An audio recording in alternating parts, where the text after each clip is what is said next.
Yes, thank you. Thank you. Yeah, Bhagavata Pravaha, right? Overview, and then how Lord Krishna is, Bhagavatam is Lord Krishna himself, and then whole Bhagavatam in just 1 hour, the summary in 1 hour. Then first canto, second canto, third canto, fourth canto, fifth canto, sixth canto, first to sixth canto, the summary of that. Seventh canto, eighth canto, ninth canto. We are in ninth canto. Ninth canto is about Ishanukata. So in Ishanukata, we have heard that the Lord comes in Surya Vamsa and then Chandra Vamsa. We have heard about Surya Vamsa, the whole of Surya Vamsa. Yeah, we have heard about Lord Ram in the last session. So with that, we have heard everybody, all the prominent kings in Surya Vamsa. Now today we will hear about Chandra Vamsa. Right? So in Chandra Vamsa, we will hear today about Pururava, about Buddha first, and then Pururava, and then Jamadagni and Parashurama. So these are the personalities and a few other in between. So this will be the katha that we'll be hearing today. Okay, so that will be the plan. Yeah, I think we can go ahead. We'll do the, we'll present the PowerPoint.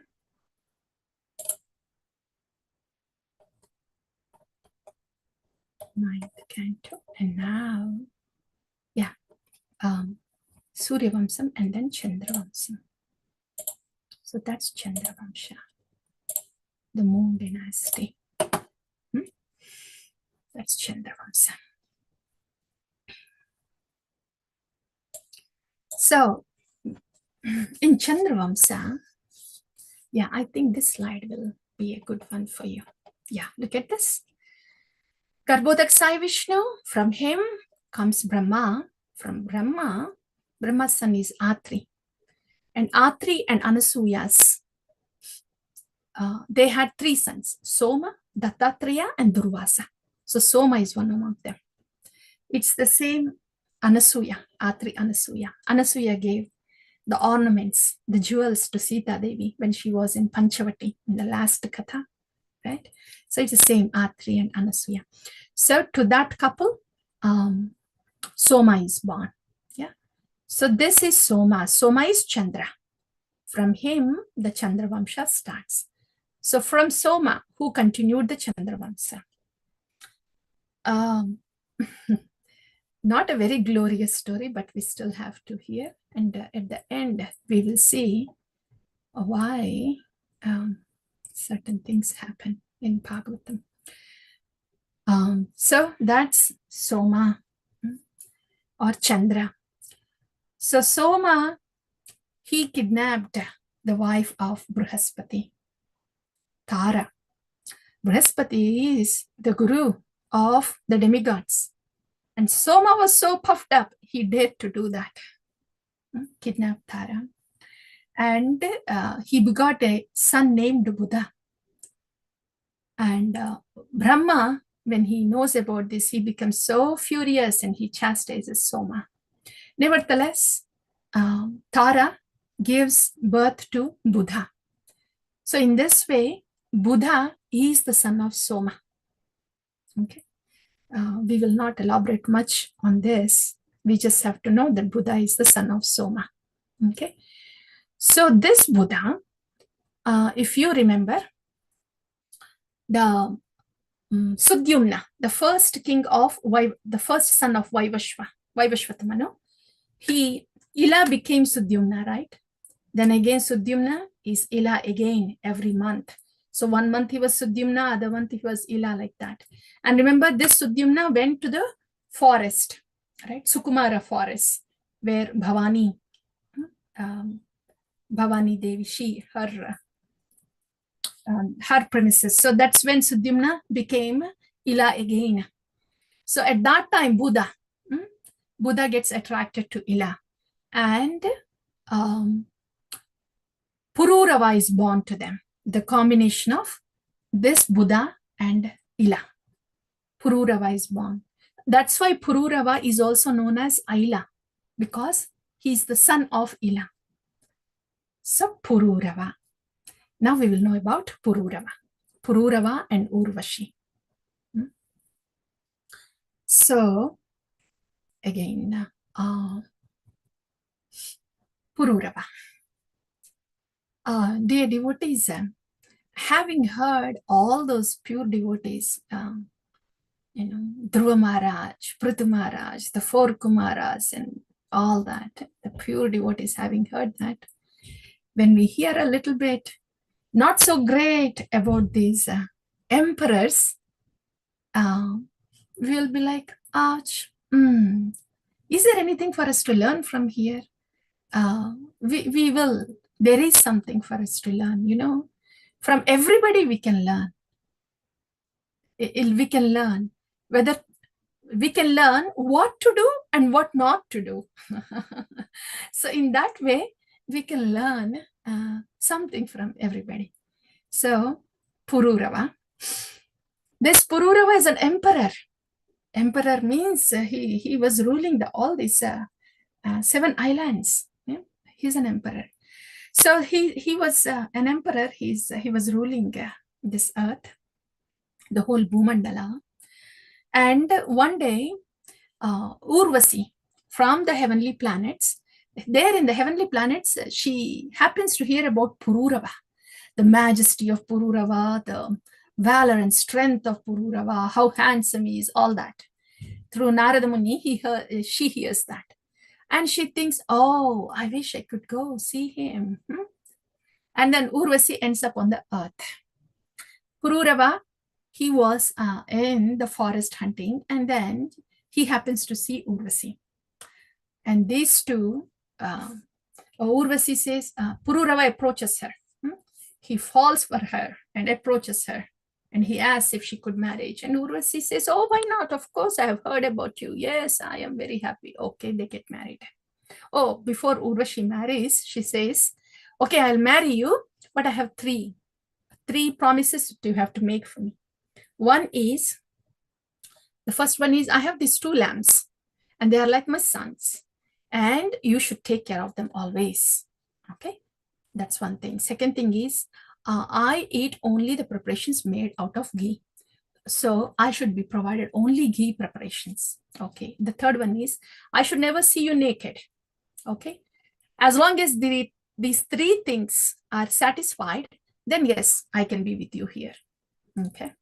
So Pururava, Urvashi, and he's the emperor Pururava. Yeah. They were living so-called happy married life. Yeah. And the years passed by. And meanwhile, in Indraloka, Indra started missing Urvashi. He thought, oh, this Svargaloka, this looks so empty without Urvashi, so Urvashi should come back. Okay. He sends Gandharvas down. And Gandharvas, what they do is, they come and steal these 2 lambs in the middle of the night. Okay. And then Urvashi, she turns to Pururava. She sees that the 2 lambs are missing, and turns to Pururava and really rebukes him. She talks to him pretty disgracefully. She says, what kind of husband are you? Huh? You are an emperor and you are so-called a husband. You are really, you are impotent. You can't even take care of 2 lambs, my very favorite lambs. I don't know where those lambs are. You are such a weak and impotent person. Can't fit to be an emperor. You are not a husband. Huh? Oh, she does say all this. To who? An emperor. Pururava is really a great king, an emperor. But all these words of Urvashi, her talk was really very disgraceful and mortifying. He's in the place of an emperor. Had it been somebody else, he would have chopped off their head. He being the emperor. But Pururava, his reaction to Urvasi was different. He says, oh, I'm so sorry. Are the lambs missing? And in the middle of the night, he gets up from the bed and he searches these lambs, and Gandharvas, these Gandharvas who stole these lambs, they place them back in the room of this Pururava and Urvashi. So their bodies were effulgent, Gandharva's bodies. So the whole room was lit up with their bodily effulgence, and the two lamps were there. And then Pururava notices that he was not clothed enough. It was in the middle of the night.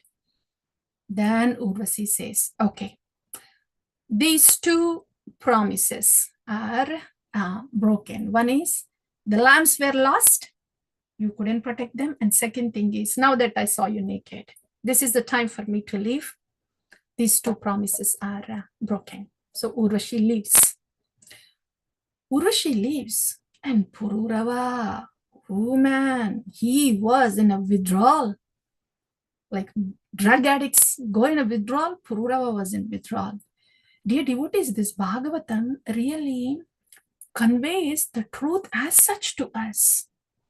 Really, with not much sugarcoating, how Brahma gets allured to his own creation, yeah, Vak, and how Pururava, such a majestic, powerful king, how he's addicted to Urvashi, how Saubhari Muni, who is an Ashtanga yogi, was moved by lust impulse. Srimad Bhagavatam really speaks the truth with no sugarcoating and really alerts us of what can happen to a conditioned soul. So Pururava, he goes into withdrawal.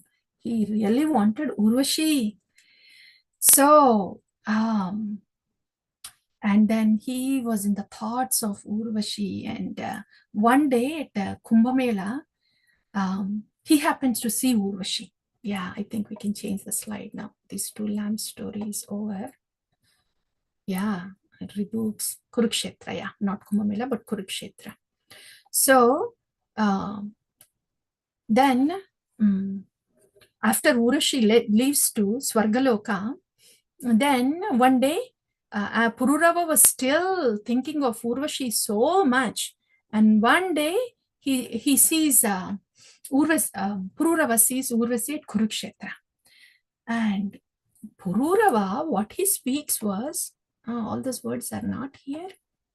Yeah, they're not here. Okay. Man. So the word Pururava, out of his withdrawal for Urvashi, like the drug addicts, what he says was, oh Urvashi, this body is meant for you, to please you. This breath, life air, is meant to please you. I am here to give you enjoyment. I'm existing for you, Urvashi. And I cannot live without you. So please, somehow, please meet with me. We should have some time together. Oh, that's Pururava. And Urvashi says, what happened to you? Pururava, you are a Chakravarti. Behave yourself. You are the ruling emperor of this whole Bhumandala. And you should have your senses under your control. This is Urvashi saying. Yeah. And we, the girls in the heaven, are prostitutes. We are not to be trusted. We just go with many men. Knowing this, why do you have so much attachment on me? You behave yourself. This is Urvashi speaking to Pururava. And then Pururava is still in withdrawal. And then Urvashi says, okay, all right. Every year, just once in a year, we will meet here in Kurukshetra. Yeah. And so once in a year, they unite. I think they have about 6 children or so. This is, Pururava and Urvashi. They have about 6 sons. Yeah. So that's what happens. And the Pururava, he thinks, oh, once a year is not enough. I really want Urvashi. So he does the tapasya. Urvashi says, if you are so much attached to me, if you want me, you just go worship Gandharvas. They will give you beautiful girls as their, as boon. Then he worships, Pururava worships Gandharvas. Then Gandharvas, they give a boon. So this lady called Agnistali. Pururava thought, he would get Urvasi back to stay with her forever, but he gets a different lady, Agnistali. So he wasn't interested much in Agnistali. So he's still thinking of Urvashi. Yeah. Does it remind you of somebody, dear devotees?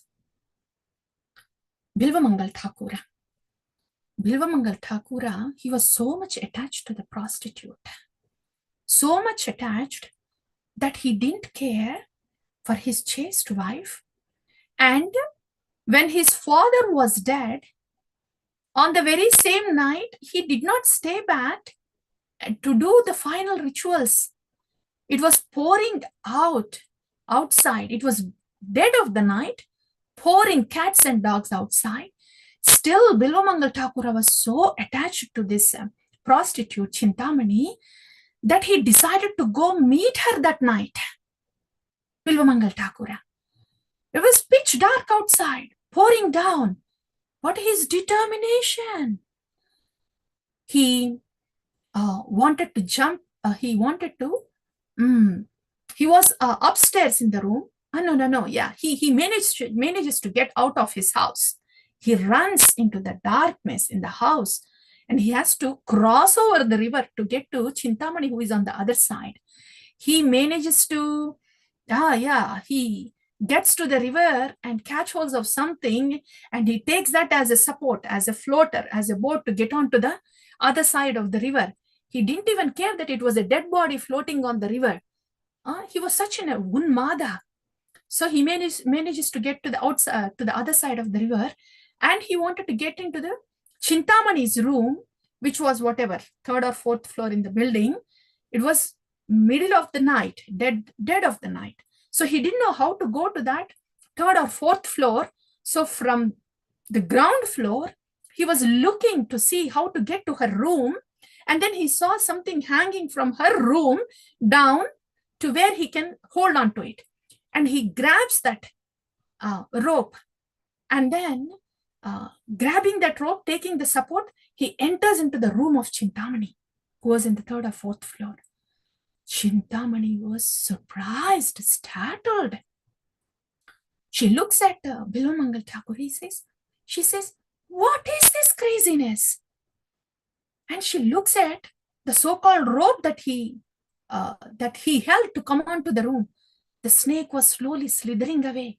He actually caught hold of the snake. He actually floated on the dead body to get onto the other side of the river. And there his father was dead, and he didn't care to do the final rites. And his chaste wife was weeping there at home. Nothing bothered. Such an unmada of lust.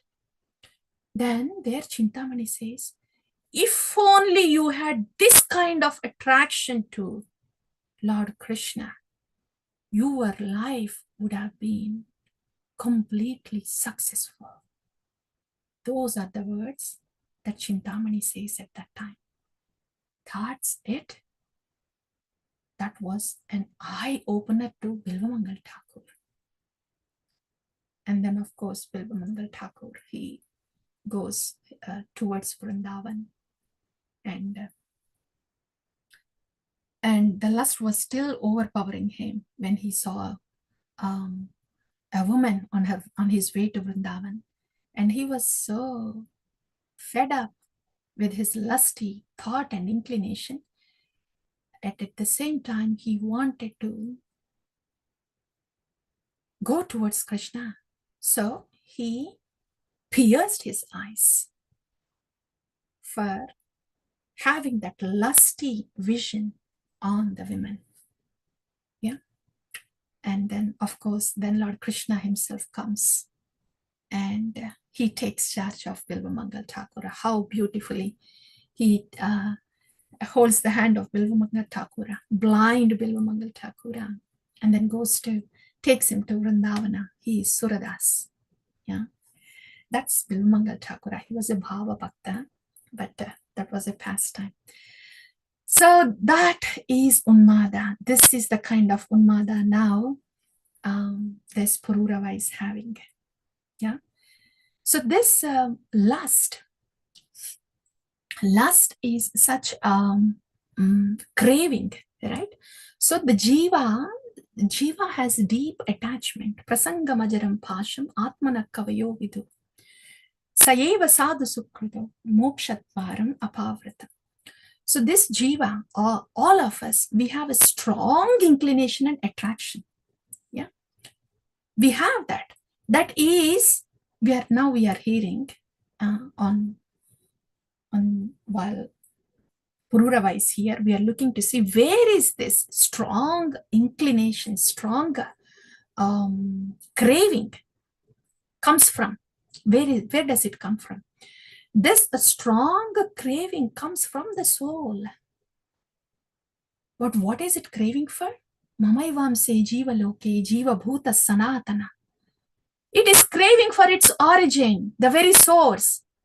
The jiva is craving, the Atma is craving for Paramatma, Mama Eva Amsa, Jiva Loke.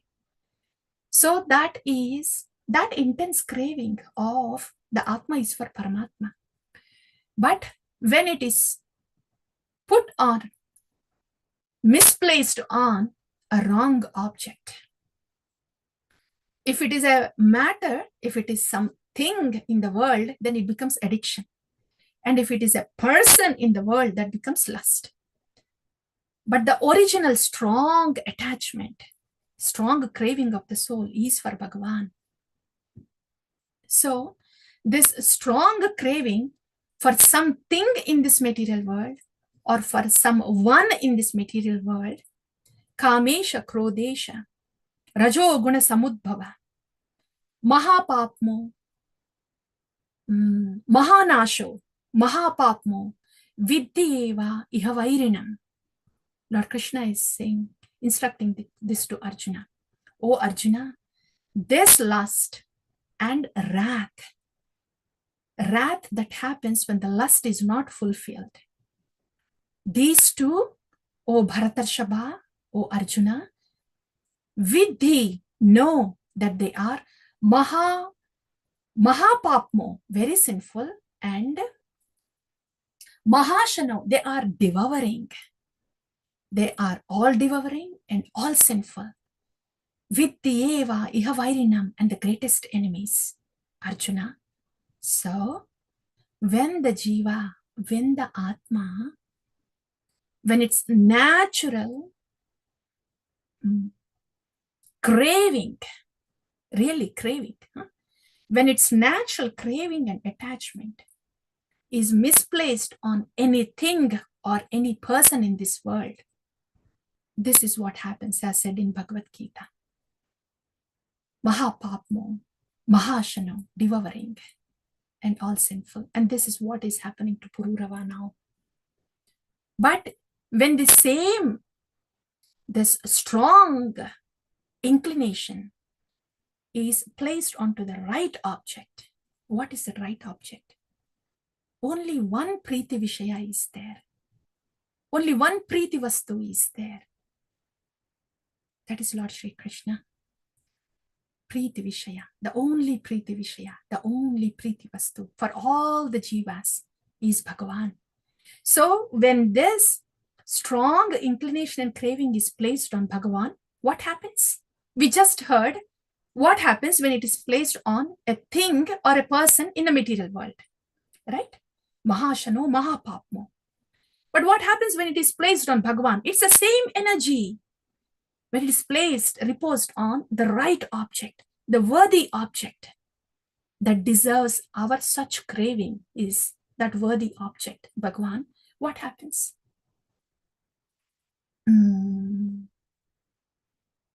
Brahma Samhita.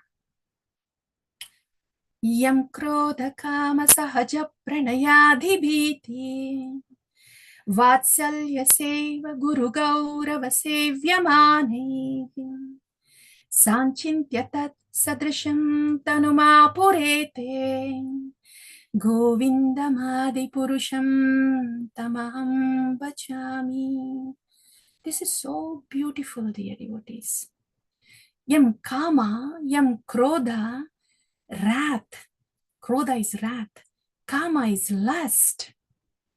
Kama, Krodha, Sahaja, Pranaya, Adi, Bhiti is fear. Vatsalya, fatherly, the parental affection.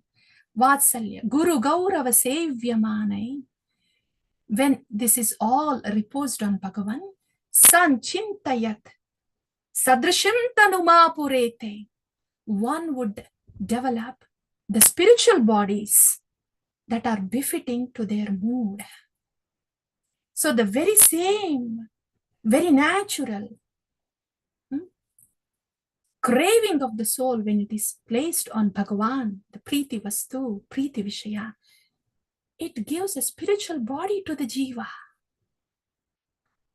Yeah. This is Bhakti, the potency of Bhakti. Manmana bhava, mad bhakto, manmana bhava, whatever bhava you have, repose it on me. And then, mame vashyasi satyam te, pratijane priyosime. You will definitely come to me, Arjuna. And this is my promise. Lord Krishna is saying. So our thought, dear devotees, our thought is very valuable, is very sacred, and need to be reposed on the right worthy object. The only Priti Vishaya, the only Priti Vastu, Govinda. Yeah. So that is so Pururava. This is all wonderful. What happened to Pururava later? We don't want to leave him in this disgraceful situation and then move on. So what happens to Pururava is he is a emperor. He's an emperor, right? So nothing is said here in the 9th canto, but in the 11th canto, Aila Gita comes in the 11th canto. There Pururava. So what happens is this Pururava, he does tapasya to Narayana because once in a year it wasn't enough for him to be with Urvashi. He really wanted to be with her. So he does tapasya and ends up going to Gandharva Loka and he stays with Urvashi. And then he stays with her for a long period of time. And then he realizes, alas, what have I been doing? Same as Shobhari Muni, right? After marrying 50 daughters, having 5,000 sons, and after enjoying so-called enjoyment for so many years, he thinks, alas, what did I do? What was I? I was doing tapasya, now where am I? That moment, like Pururava also, that moment comes to Pururava later. And then, of course, then he realizes and he takes up the process of Bhakti Yoga and he goes to the spiritual realm. That we needed to hear, dear devotees. Because the second lesson here is, the first one we have heard, right? How our natural craving is meant for Bhagavan. Natural attachment is meant for Priti Vastu.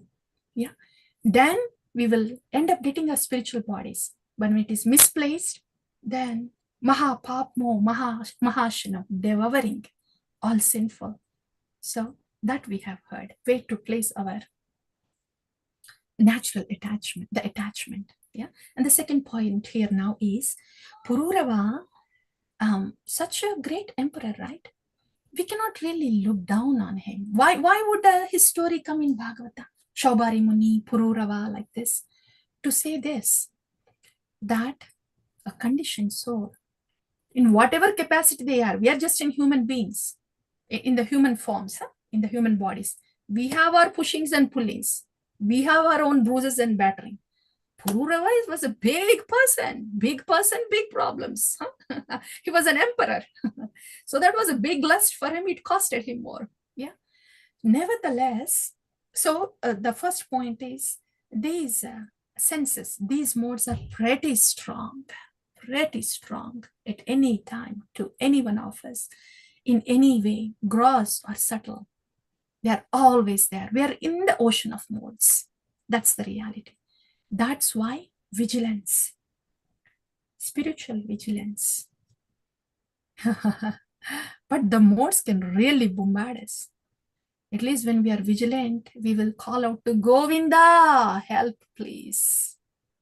Yeah. So being spiritually vigilant, and then just call out to Gauranga, Govinda. Yeah.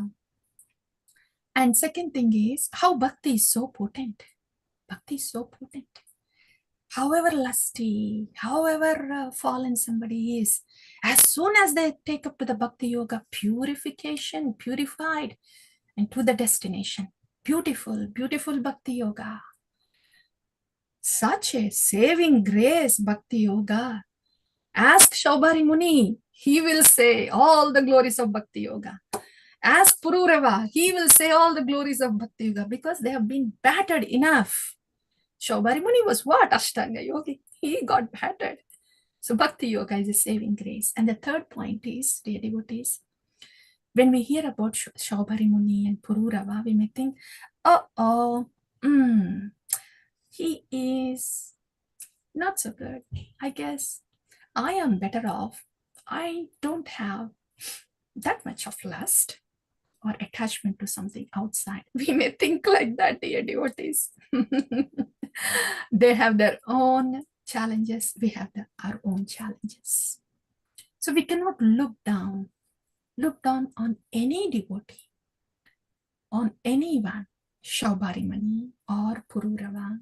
We cannot. So they are teaching us what not to do. In the Aila Gita, in the 11th canto, Aila, he is the son of Ila, right? He really weeps. He really weeps. I wasted my precious life. He really weeps. So the lesson is, yeah, these are still great souls. And what did Shaubhari Muni say? Oh, alas, my life story should be a lesson, should be a warning to everybody. Nobody should fall in this trap. So these souls, they are still giving us the lesson of what not to do. So we still bow down to them. Bow down to them. Yeah. We are, Krishna always teaches us something from everyone. So in that way, everybody is our guru.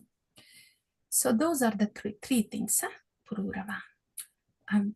It feels better that we did not leave Pururava in a disgraceful place, but very gracefully, yeah, he goes back to spiritual realm. That's 11th canto. That's Pururava, dear devotees.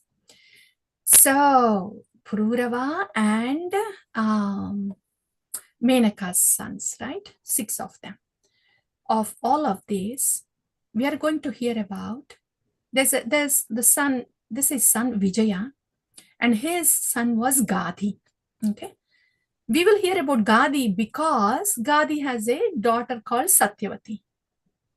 Satyavati is related to Parashurama. That's why. Okay, so now we will hear about. Actually, we'll hear about Gadi. Yeah, Gadi was an emperor, and of course he didn't have children, so he did the yajna.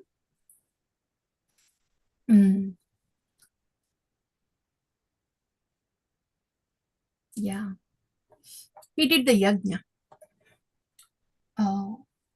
Gadi, actually, yeah, Gadi had Gadi's daughter is Satyavati, and Satyavati gets there's a sage called Ruchika. Ruchika comes to Gadi and asks Gadi for his daughter Satyavati. Then Gadi thinks, again, Gadi is emperor. We are talking about all these emperors, dear devotees. They are really emperors. So Ruchika comes to Gadi and says, I would like to marry your daughter Satyavati. So please, can you get her married to me? He's an emperor. And here comes a very modest Rishi. He doesn't have any money on him. So the fathers, they get worried, right? How their daughters will be taken care of. So very similar to, who is that? The Mandhata. The clever answer. Gadi says, okay, sure, you could get married to my daughter Satyavati, but you will have to get 1,000 white horses with black ears. Okay, When you get those 1,000 horses, then I can get Satyavati married to you. Then Ruchika, he thinks, okay, this emperor, he is testing me. He thinks that I am poor and I may not be able to take care of his daughter. So I will show him what my power is. So he goes to Varuna. And Varuna just, he gives him all those 1,000 horses, white horses with black ears, exactly as Gadi asked. Then Gadi thinks, oh, okay, he has some kind of powers, so he can manage. So my daughter will be well taken care of. And after he got that confirmation, so he gets Satyavati married to Ruchika. Okay, yeah. Here, Satyavati didn't have children. Okay, so it was not Gadi, but Satyavati did not have children. But Ruchika is a sage, and he has the qualification to perform a yajna and give that, the nectar, the yajna phala, nectar to his wife, so she can have a son. So he has that capability. So what he does is, Ruchika, he wanted to perform a sacrifice, the homam, fire sacrifice. So he tells his wife Satyavati that he's going to perform this. Then Satyavati says, oh, wait a minute, dear husband, you know what? My mother, Gadi's wife, Satyavati's mother, Satyavati says, my mother also would like to have a son. Yeah, so my mother also would like to have a son. So please, when you do this fire sacrifice, please see that we get, both of us get a yajna phala. Yeah, she would like to have a son and I would like to have a son too. Yeah. Then Ruchika performs the fire sacrifice. And when he does the fire sacrifice, they do this mantra ucharana. These mantras, they have their potency, So keeping Satyavati in mind, he recites the mantras that are befitting for a Brahmana progeny. Because Ruchika is a Brahmana, Satyavati is a Brahmani, she's the wife of Brahmana. So their son would also be a Brahmana, right? So he recites those mantras that would cause a Brahmana son, and he places those waters in one pot. And in the other pot, he recites mantra for the mother of Satyavati, so she can have a son that has Kshatriya qualities, because she's the wife of Gadi.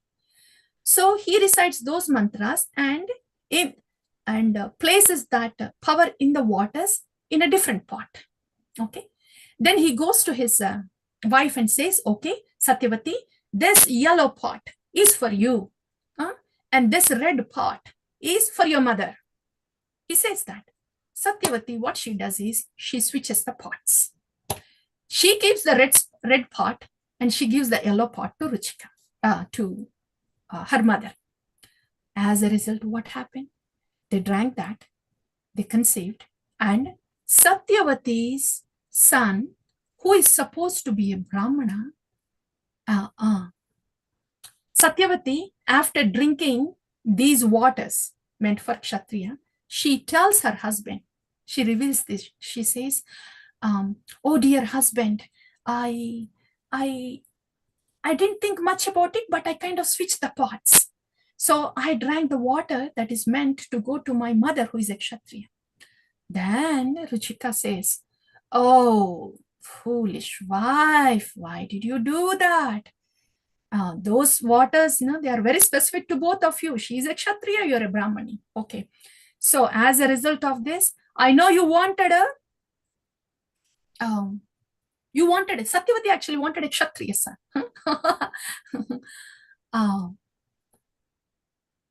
Yeah. Satyavati ends up giving birth to Jamadagni. Jamadagni ends up having, let me see it. The waters, they got twisted. But the essence of it is, Satyavati wanted a Kshatriya son, but his son ends up being Jamadagni, who is more like a Brahmana quality. He didn't have Kshatriya quality. So Satyavati asked Ruchika again, I really wanted somebody like a Kshatriya. Then Ruchika says, okay, not your son, but your grandson will have the Kshatriya qualities. That grandson, who is Jamadagni's son, is Parashurama. So Parashurama, though he is the son of, Ruchika, Jamadagni is a Brahmana, he ends up being a Kshatriya because of this boon given to Satyavati. Okay. And then the water that was taken by the mother of Satyavati, she ends up getting a son, Vishwamitra. He's supposed to be Kshatriya, but he ends up having some Brahmana qualities, Vishwamitra. Okay. So that switching up of water really caused some switching. But the end result is this, though. Yeah. So the mother of Satyavati ends up getting Vishwamitra, who is not totally Kshatriya, but has some Brahmana qualities. And Satyavati ends up getting Jamadagni, who has Brahmana qualities. And a grandson with Kshatriya qualities, that is Parashurama. Okay. So that's how we are coming to Parashurama. And dear devotees, have you heard of Kartavirya Arjuna? Especially coming from India, we might have heard this name, Kartavirya Arjuna, great warrior. And also Mahishmati, I'm sure most of us, we heard this name, Mahishmati. It's coming from here. Kartavirya Arjuna, Mahishmati. So the story of that now. How is this Kartavirya Arjuna coming up here with the Parashurama story? Because Kartavirya Arjuna was ruling king. King is one kingdom. More than one kingdom is emperor. So Kartavirya Arjuna was an emperor. He was ruling. And one day he went to the forest hunting animals. And then he came to the hermitage of Jamadagni that was there. So Jamadagni, Kartavirya Arjuna is a very royal emperor, right? And he had his all these soldiers, a big troop of soldiers. So all of them came to Jamadagni, and Jamadagni very quickly could provide so much of opulent food and comforts to them that rose suspicion to Kartavirya Arjuna. He was wondering, such a humble sage here, Jamadagni, this is a simple kutir. How come he has provided such luxurious facilities for us with such opulent dishes within no time? Then he asks Jamadagni, oh Rishi, what is the reason? How come you could do this for us? Then Jamadagni very simply says that, oh yeah, I have Kamadhenu. This Kamadhenu, she gives milk to perform my yajna. Yeah. So for all my yajna sacrifices, she supplies the milk. So in this way, Kamadhenu helps me. And today, since you are here, I have asked Kamadhenu for this, since I have to take care of the Atidis, I have asked Kamadhenu to please give all this for you. So she gave this to me. Kartavirya Arjuna thinks, this Kamadhenu, wow, this is magical. I should be having this Kamadhenu, not this simple sage Jamadagni, who is somewhere in the forest. He does not need it. I am the emperor. I should have this Kamadhenu. I will need her more in my palace since I am the emperor. This is the thinking of Kartavirya Arjuna. And here comes Jamadagni saying, Jamadagni is a Brahmana. Kartavirya Arjuna is a Kshatriya. So Brahmana is generally superior. to a Kshatriya.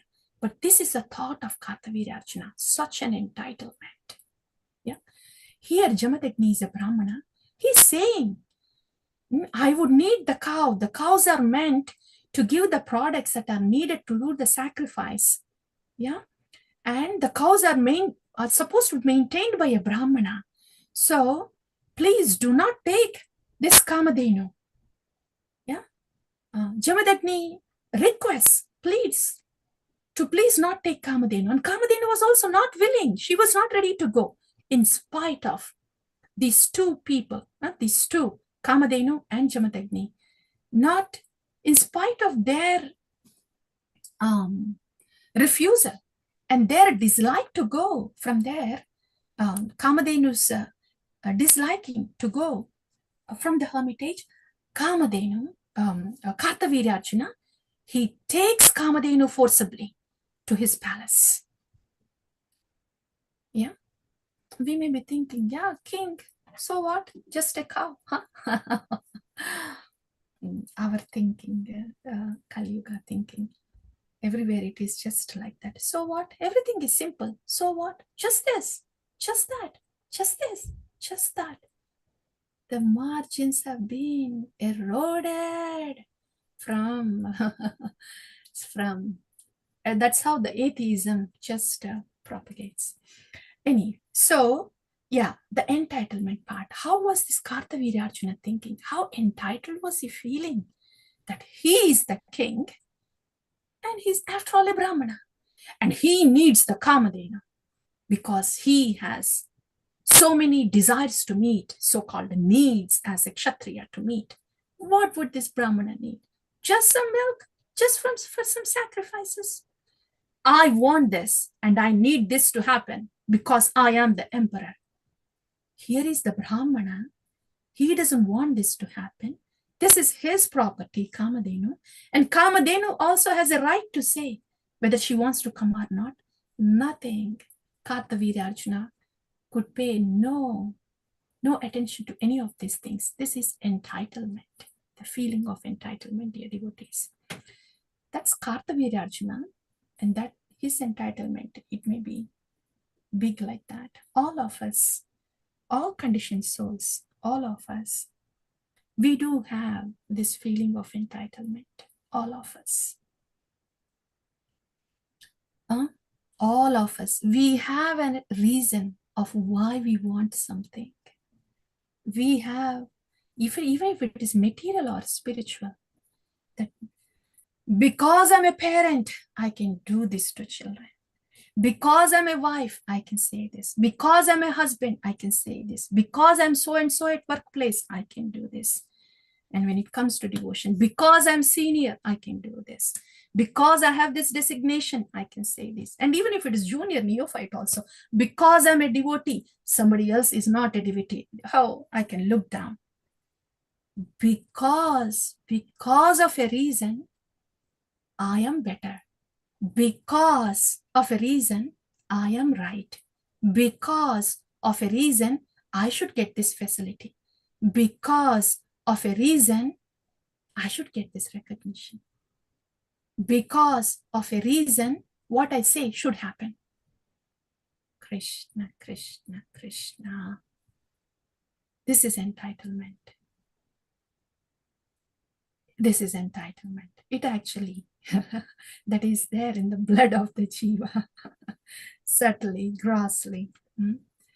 Okay, if this is the disease, me first for all the facility, me first for the fame, me first for the facility, me first for, that me first tendency, how can we get rid of it? Humbly, you first, please. Yeah, you first. Facilities for you first. Fame is for you first. The applaud is for you first. You are right. You have a reason to say that. Yes, I understand. So not me first. You first, please, for any facility or any service. And that's one part of the formula. Second part of the formula is me first for the service. Me first for the austerity, not push somebody else. You first for the service, you first for the austerity, and me first for the facility. We have to switch that. You first for the facility, me first for the austerity. Yeah, that is the antidote for entitlement. Okay. Kartavirya Arjuna.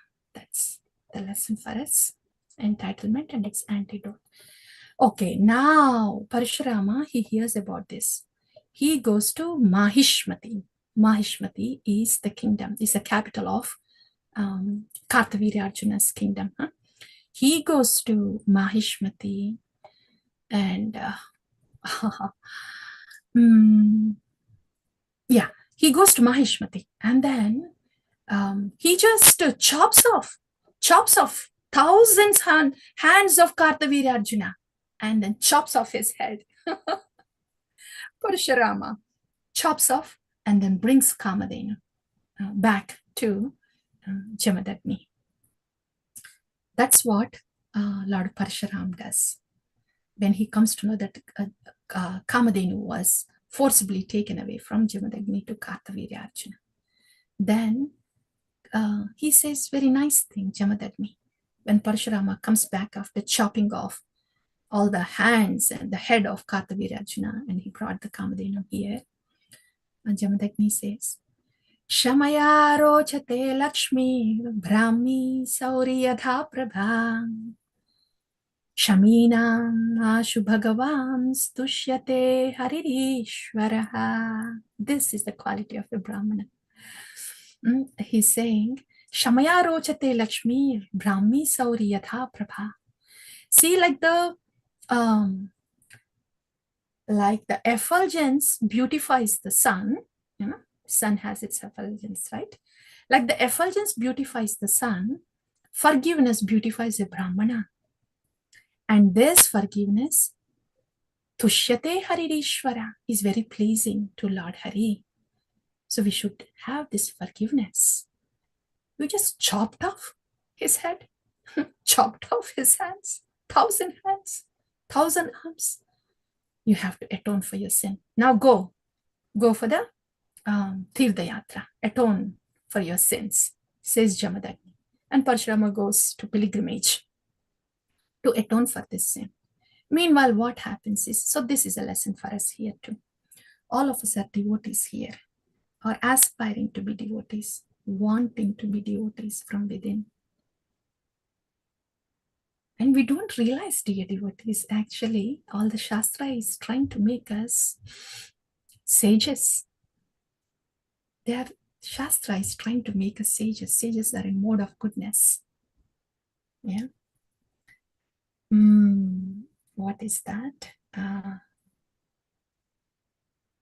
The Trinada Pisunichena and Abharana of the Sadhu. Sadhava Sadhu Bhushanam.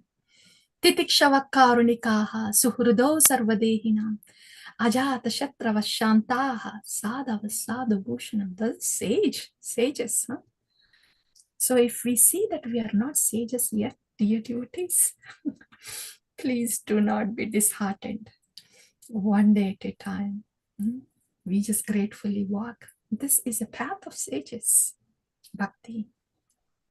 Sages and saints. When it comes to Sri Sikshashtakam, dear devotees, Krishna Prema is for lovers of God. They are saints, right? We are ordinary mortals.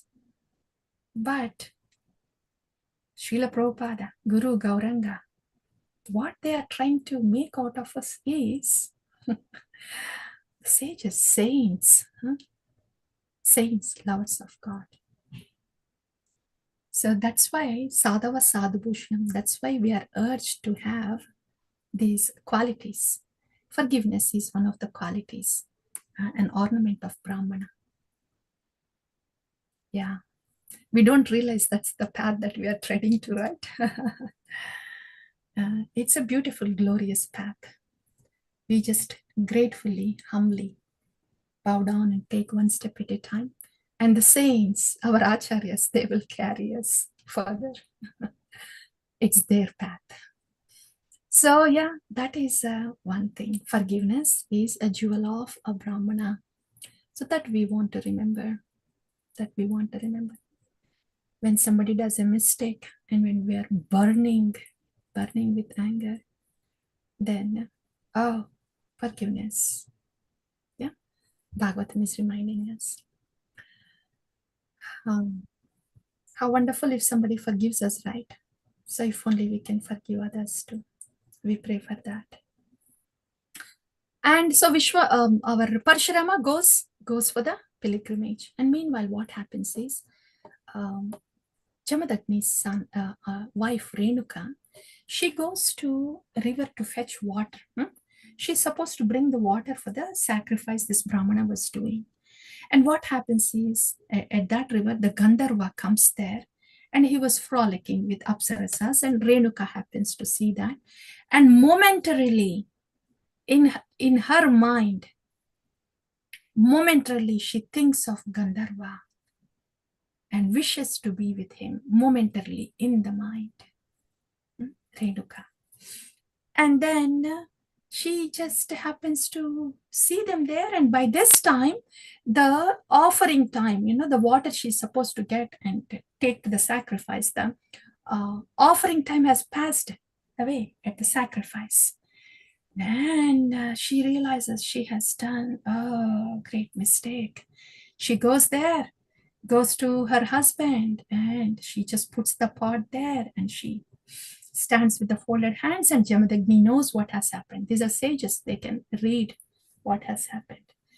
So Jamadagni was very furious because in her mind, she became unchaste, right?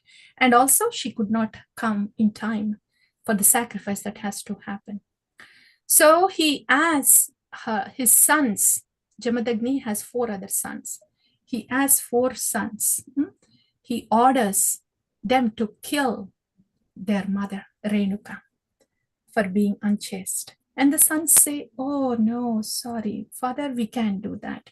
She's our mother, we can't do that. And Jamadagni was angry with them too, because they did not follow his order. By the time Parashurama returns from the pilgrimage, so he orders Parashurama, the younger son, to kill his brothers, 4 brothers, and his mother too. Then Parashurama, it is described in Bhagavatam, also in the Srila Prabhupada's purport.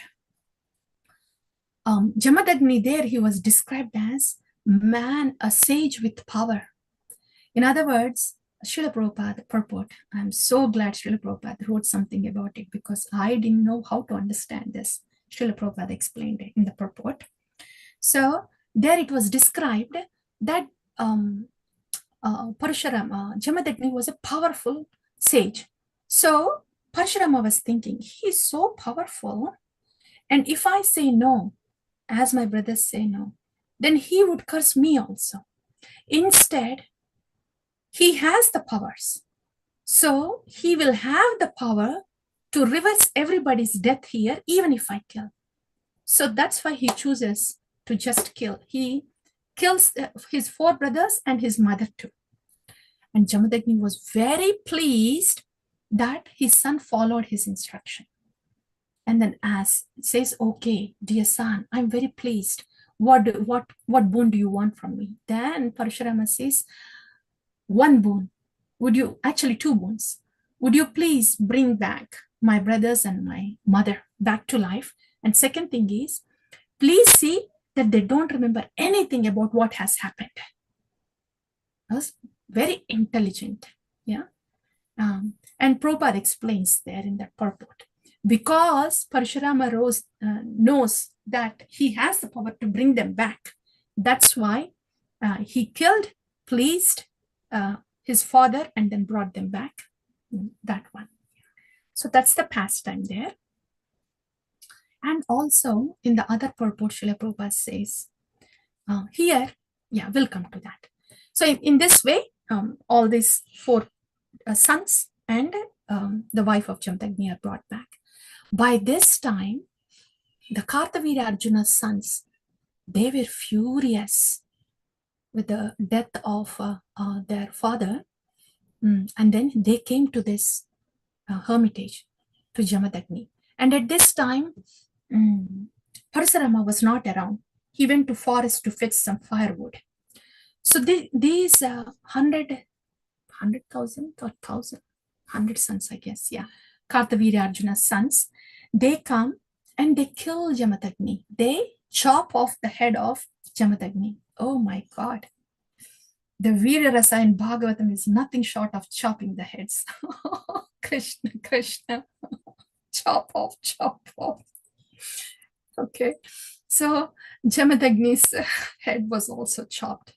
And then they take this head, these sons of Kartavira Arjuna, they take the head of Jamadagni with them to Mahishmati. And Renuka, by this time Renuka is brought back to life, right? So she cries, oh Rama, where are you, Parashurama? Come. So Parashurama hears this cry and quickly comes and then sees what happens. And then he puts the body of Jamadagni in charge to his brothers. He asks the brothers to take charge of the bodies to protect. And he rushes to Mahishmati. And it's beautifully described in Bhagavatam, dear devotees. This Kartavira Arjuna's sons, 100 sons, they had about 17 Akshauhinis. And one Akshauhini is thousands of chariots and camels and horses and soldiers and etc. One Akshauhini. Those are 17 Akshauhinis, 100 sons of Kartavira. And here comes Parashurama in this direction. Bhagavatam says, he was running and chopping off, again chopping this whole episode. When Parashurama comes, it's all, Parashu means axe, axe means chop. So half of this, 50% of this katha and whole of Parashurama katha is chopping Parashurama. So Bhagavatam describes that Parashurama again chops off the limbs of the soldiers and the horses and the camels and the elephants with the speed of mind. He passes right through. Chop, chop, chop, chop, chop, chop, chop, chop, chop. Yeah. And Prabhupada explains in the purport, because in the verse it says, chops off at the speed of mind, and also there is one more, wind and mind. Yeah. So Srila Prabhupada is explaining, when he was very energetic, he was chopping up at the speed of mind, because mind is very fast. And when he got a little fatigued, then he was just chopping up at the speed of wind. That was his slowing down, speed of wind. And this is his way of dealing, chopping, Parashurama. So, and it is said that there is a mountain of limbs and heads in the middle of that Mahishmati kingdom. And there were 7 lakes of blood. Parashurama. And he, that Veera Rasa, and then he brings the head of Jamadagni back from the sons of Kartavira Arjuna, comes back and he attaches to the body of Jamadagni, and he does some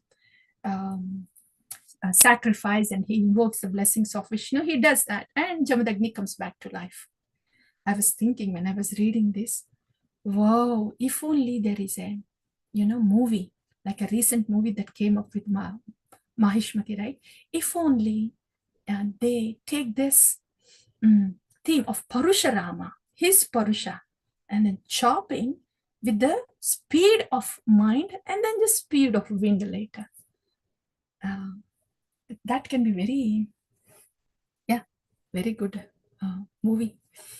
So that is Parashurama. That's all the devotees. Yeah, that. I think that is Parashurama. Where are we? Yeah, Jamadagni comes back to life. Yeah, and this is one more thing. Here, Jamadagni got killed, and Parashurama had to go for atonement. And Kartavira Arjuna got killed also. Srila Prabhupada explains here very nicely how Jamadagni, he ordered that his wife be killed because she was momentarily unchaste for. And Parashurama, he killed Kartavira Arjuna, chopped off the emperor of the country, yeah, and to bring Kamadhenu back. Yeah, he could have chastised and then brought Kamadhenu, but he chopped off the emperor of the country. And that's why he had to go for atonement. And Kartavira Arjuna, he thought he could just, he is entitled to take Kamadhenu, and he committed that sin, and he ended up being killed. And Prabhupada is saying, this, be it Kartavira Arjuna or Jamadagni or Lord Parashurama, they have to be, one has to be, when they are punishing, one has to be, justifiable. I can't recall the exact word, but one have to be cautious when awarding punishment. Since all these three personalities, since they were not very cautious, they had to do the atonement too. That's what Srila Prabhupada's explanation in the purport. So that's Parashurama. Yeah, not only killing the sons of Kartavira Arjuna, but because the ruling class was so polluted and incapable of being a Kshatriya, he again chopped off 21 generation of the Kshatriyas, to a point there was no Kshatriya on the planet. And that's when, the Parashurama encountering Lord Raghurama in the Ramayana, that interaction is also there. That's a different story. But yeah, 21 generation of Kshatriyas were chopped off by Parashurama.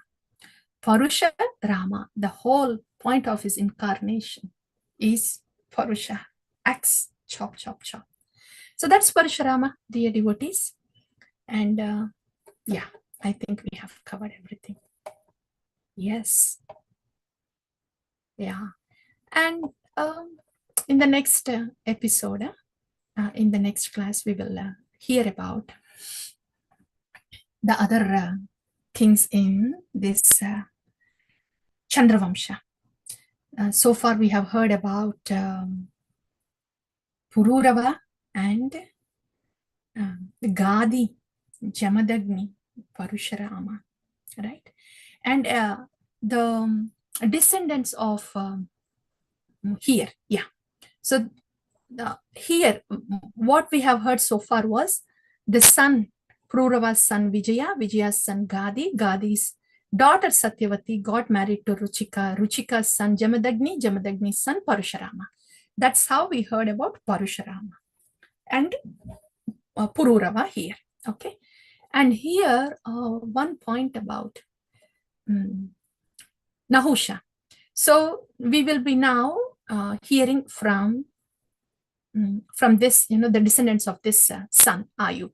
Ayu had these sons, okay?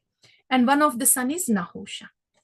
Not a lot to say about Nahusha. He is the Nahusha. He was made king. Yeah, he occupies the throne of Indra, and again he also disgraces the wife of Indra, and he makes a very disgusting proposition to the wife of Indra when Indra is not, he wins over Indra, and then Indra had to escape, and the wife of Indra was left over in the Swargaloka, and he behaves in a very disgusting way and makes disgusting propositions. So the wife of Indra says, okay, I will agree to your proposition, but you have to come in a palanquin that is carried by sages. It's because she was looking out for some kind of escape from this demonic propositions and behavior.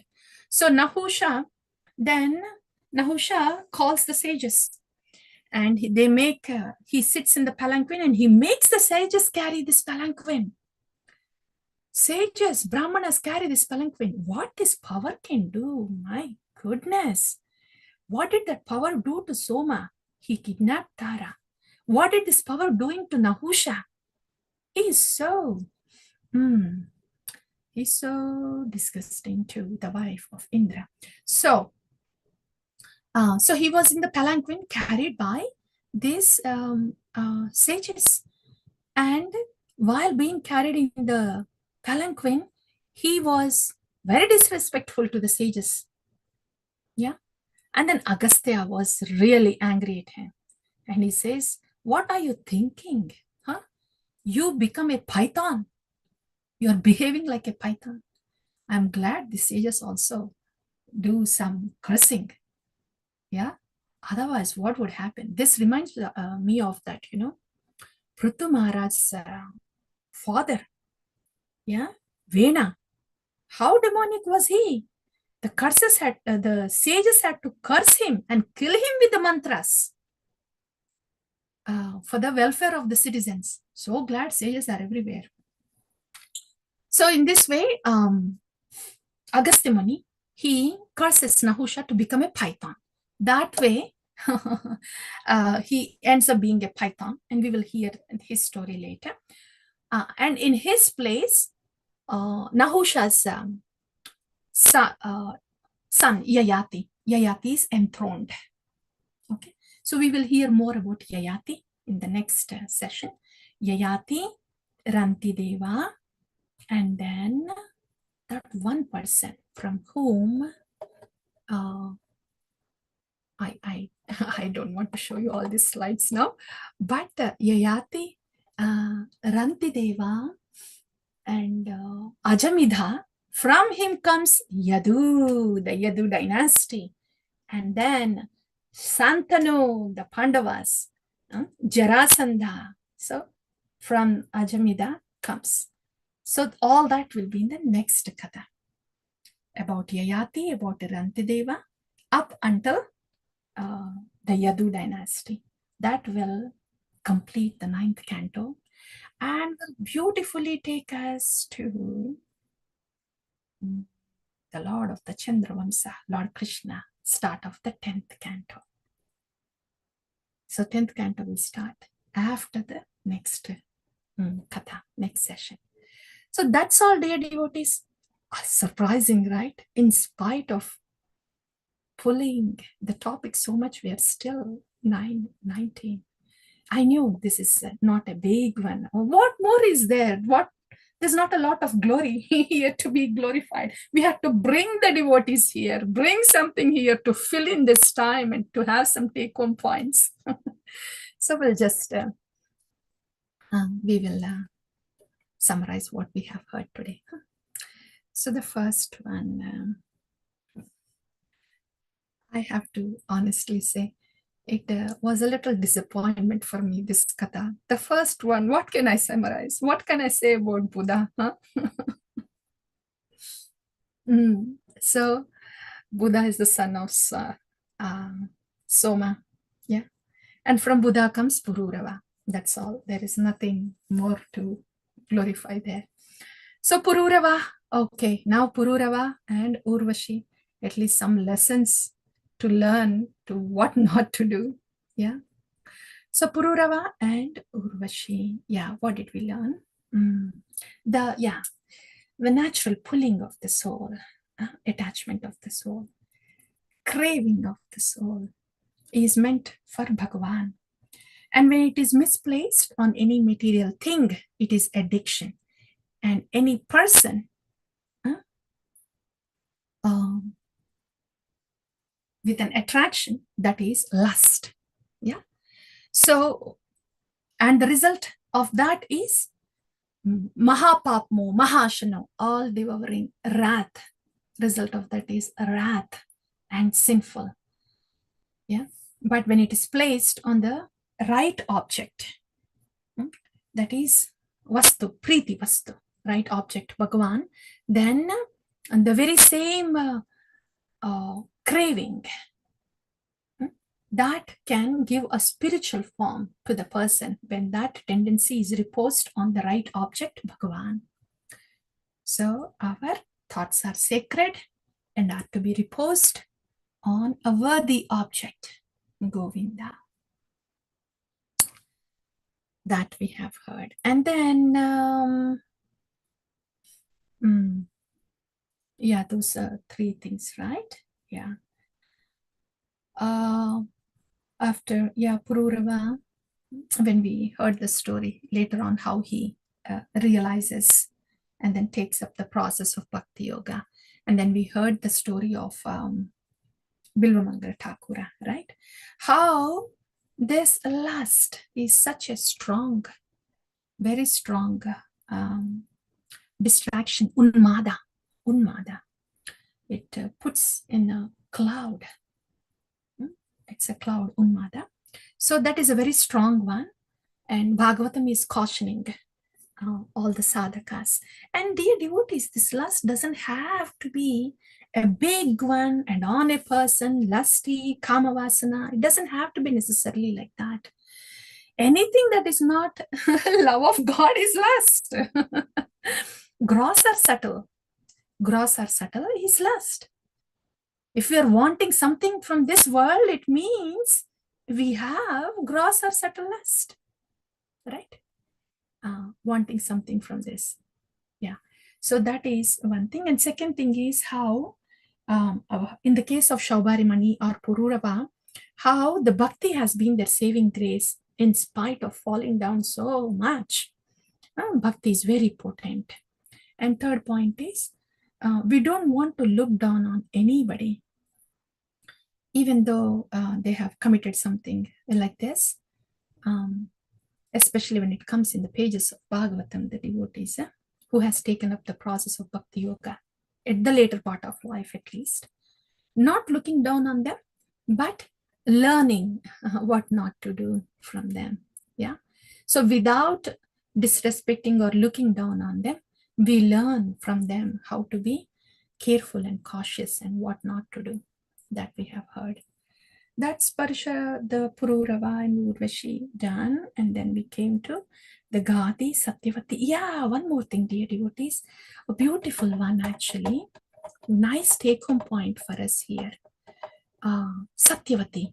You know, Gadi and Satyavati, Ruchika.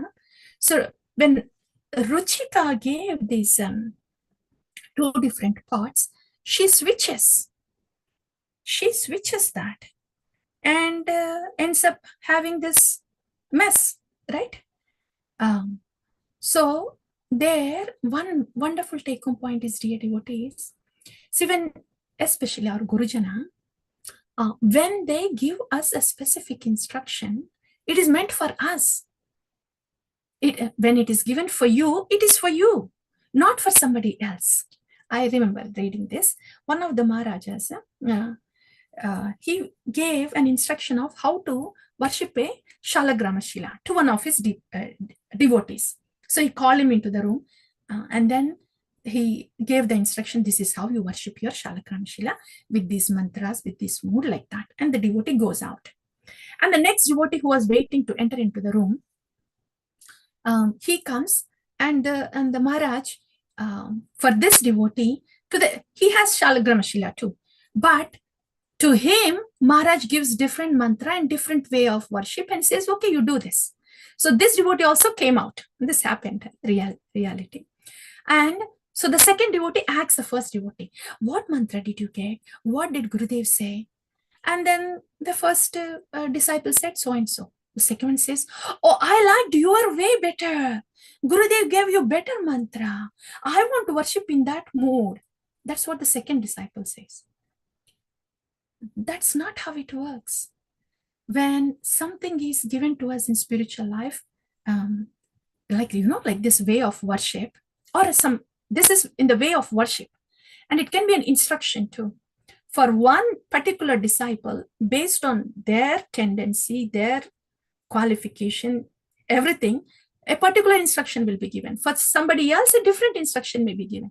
Then thinking this, oh, if I do that, then I think I am better off doing this. If the disciple starts thinking like that, if somebody has a tendency to even think like that, they shouldn't even go to Gurudev and ask for an instruction.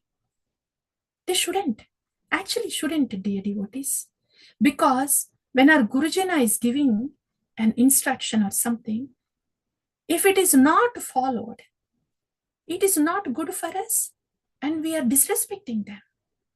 So if we are not ready, then we don't ask for specific instruction.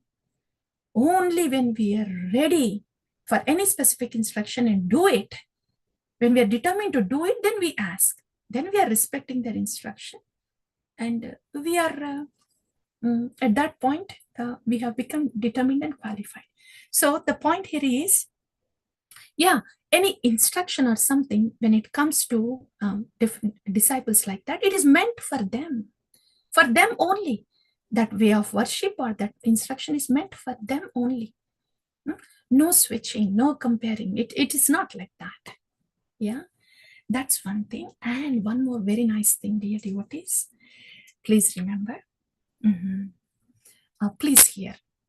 Yeah, if you would like to. There is mercy can be two ways. One is cheating mercy, if you have heard that before, or if you haven't heard that. There is something called as cheating mercy and something as real mercy. You know what the cheating mercy is? When our Gurujana says, oh, you're wonderful. Yes, yes, yes. Of course, you're doing so very well. Yes, please carry on. Even though if we are not doing well, even though if we are committing mistakes, if they are saying, yeah, good, carry on, then they say it because if they give the correction, this particular disciple may not be able to take it, may not be able to withstand, and may not be able to do bhakti. So that's why they say, oh yeah, wonderful, go on. Yes, good. And here we end up thinking, oh, this is so good. I think I am doing it good. Yeah, somehow we carry on with the bhakti. But that is a cheating mercy. Means we don't end up knowing our mistakes. And we think we're doing good and we go in bhakti, right? The real mercy is when our Gurujana sees that a particular disciple, a particular devotee is ready to take the correction, only then they give that to that disciple. And the best of that cheating mercy is Nityananda Ram's kick. That is there, the pastimes in Chaitanya Charitamrita. That doesn't happen to all. And our Gurudevs, they don't really do this to all the disciples, because only when they think the disciple is serious enough and should know about this, so their spiritual journey will be taint free. Yeah. So for their best interest in the spiritual journey, then they give that. That is real mercy. It may look like criticism. It can be harsh. It can be jolting. And it can be really hard to take it. वो सब हो सकता है. It can. And that's why it is called kick. Nityananda Ram's kick. All that might happen, but that's real mercy, dear devotees. If that doesn't happen to us, nobody would really do that. Only our Gurudev, Gurujana can do it. Nobody else can do that, because we will not care for anybody if somebody says that. And if somebody is not ready, they would not even care for their Gurujana also. It can happen too. The reason we are bringing it up is, if this happens to you with your Gurujana, then we should take it happily. Nityananda Ram's kick. That is real mercy. Just wanted to mention that to you. If something is coming from Gurudev, Gurujana like that, it means they're really thinking about it, about us, and they're caring for us. What business do they have to even think about us? Forget about taking the risk of correcting us. They don't lose anything if they don't correct us. And if we don't take it in the proper perspective and then give an attitude to them and then say something back, Why would they even have to think about us? Forget about giving corrections. So this we have to hear, dear devotees, because our Gurujana, we don't have anybody. We have only them to correct us. And if we don't receive their corrections properly, then we will be spoiled, pampered. We have to hear this. Yeah. Yeah, that is one thing that was missed, and that is covered in the summary now. So that's switch of the pots. Okay, done. And then Jamadagni, right? And Jamadagni is born, and Parashurama. Yeah, right. Yeah, Parashurama kills Kartavirya, the forgiveness. We have heard about this forgiveness as a jewel of Brahmana. Oh yeah, Kartavirya Arjuna. I just wanted to mention how powerful he was. He actually defeated Ravana too. That was his power. Just wanted to mention. Okay, continuing with the take-home points, the forgiveness. Yeah. Entitlement. Yeah. How Kartavirya Arjuna. Entitlement. How it can be. Huh? It's not me first, but you please for the facilities, for the service. And when it comes to an austerity, then yes, me first. So changing from me first to you first, you please. Yeah, entitlement. And forgiveness. And yeah, I think, yeah. I guess that is it, right? There's nothing much to talk about in Nahusha here. That is it, dear devotees. I think, yeah, most of it is all covered in the Katha. And this is the summary. That's all. So we will pause here. Yeah. Thank you all for your